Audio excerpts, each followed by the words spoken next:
Tirupati senate హాల్లో జరిగిన council సమావేశంలో వైఎస్ఆర్సీపీ కార్పొరేటర్పై దాడి జరిగింది.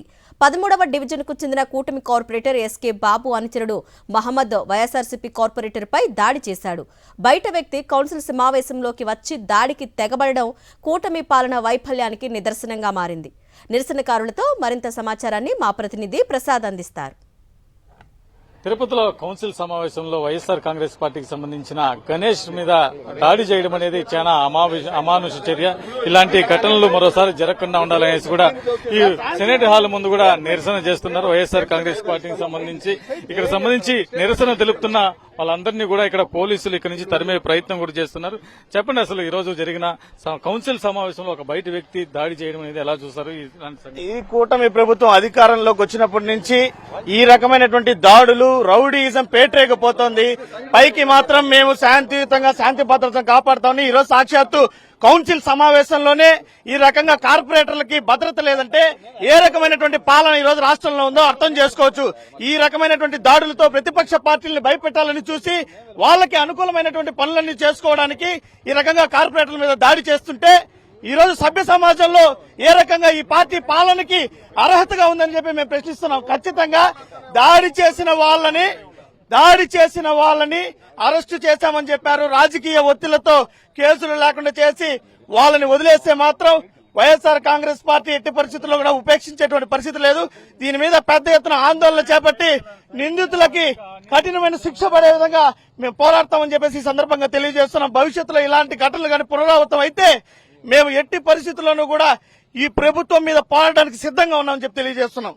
చెప్పండి, అసలు ఈ రోజు జరిగిన ఘటన అంటే ఒక ప్రాముఖ్యత సంతరించుకుంది. కౌన్సిల్ సమావేశం అంటే ఒక తిరుపతికి సంబంధించిన ప్రథమ పౌరురాలు మేయర్ కావచ్చు, ఐఏఎస్ అధికారులు కావచ్చు, అక్కడ ఎంపీ ఎమ్మెల్యే అందరూ ఉన్నారు. ఇలాంటి సమయంలో ఇలాంటి దాడి జరగడం అనేది ఏ విధంగా? ఈ కూటమి ప్రభుత్వంలో ఎమ్మెల్యే ఉన్నా, ఎంపీ ఉన్నా, లేదా నగర ప్రథమ పౌరాలు మేయర్ ఉన్నా ఇవేవి కూడా ఎవరు కూడా పట్టించుకునే పరిస్థితిలో లేదు. ఎవరైతే వైఎస్ఆర్ సిపి కార్పొరేటర్లు ఉన్నారో తిరుపతి అభివృద్ధి మీద పోరాటం చేసే క్రమంలో ఈ కూటమి నాయకులు మా వైఎస్ఆర్ కాంగ్రెస్ పార్టీ కార్పొరేటర్ల గొంతు నొక్కేదానికి గత ప్రభుత్వం ఏర్పడినప్పటి నుంచి, కూటమి ప్రభుత్వం ఏర్పడినప్పటి నుంచి ప్రయత్నిస్తూనే ఉన్నారు. కానీ ఈ రోజు ఒక అడుగు ముందుకేసి ఒక కార్పొరేటర్ మీద దాడి జరిగింది అని అంటే నిజంగానే ఇది ప్రజాస్వామ్య కూనీగానే మనమందరం కూడా అనుకోవాలి.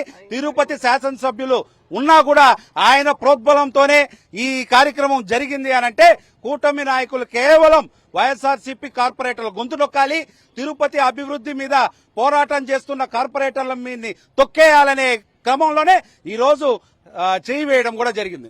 మనం తిరుపతిలో నేడు సెనేట్ హాల్లో జరిగిన ఈ సమావేశంలో ఇక్కడ అనేక మంది కూడా లోపల జరిగిన దాడిని వైఎస్ఆర్ కాంగ్రెస్ పూర్తిగా విమర్శిస్తోంది. ఇలాంటి ఘటనలు జరగడం చాలా ఏయమైన చర్య. ఇక్కడున్న పూర్తిగా దీంట్లో కూటమి ప్రభుత్వం అనేది పూర్తిగా విఫలమైంది. ఇలాంటి ఘటనలు గతంలో కూడా డిప్యూటీ మేయర్ ఎలక్షన్ లో జరిగాయి. మరి రెండోసారి ఈ రోజు సమావేశం మందిరం లోపలికే వచ్చి ఓ బయట వ్యక్తి దాడి చేయడం అనేది ఇక్కడ భద్రతా వైఫల్యం పూర్తిగా కనిపిస్తుందని కూడా చెప్పడం జరిగింది. వైఎస్ఆర్ కాంగ్రెస్ పార్టీ గొంతు నొక్కడానికే ఇలాంటి ఘటనలు కూటమి ప్రభుత్వం చేస్తుంది. సాక్షాత్తు ఎమ్మెల్యే అక్కడ ఉన్నారు, ఒక ప్రథమ పౌరురాలు ఉంది, ఐఏఎస్ అధికారులు ఉన్నారు, పోలీసు బందోబస్తు ఉంది.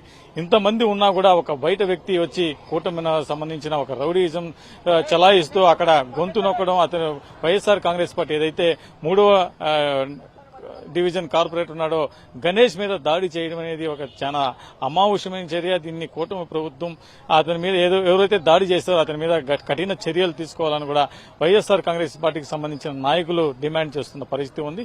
డిమాండ్ చేస్తున్న సందర్భంలో ఇక్కడ పోలీసులందరూ కూడా వాళ్ళని ఇక్కడ చెల్లాచెదురు చేసే పరిస్థితి చేస్తున్నారు. కనీసం నిరసన చేసే హక్కు కూడా లేదంటూ కూడా వాళ్ళు ప్రశ్నిస్తున్న పరిస్థితి ఉంది. వీడియో జర్నలిస్టు ఎల్ఐతో ప్రసాద్, సాక్షి టీవీ, తిరుపతి నుండి.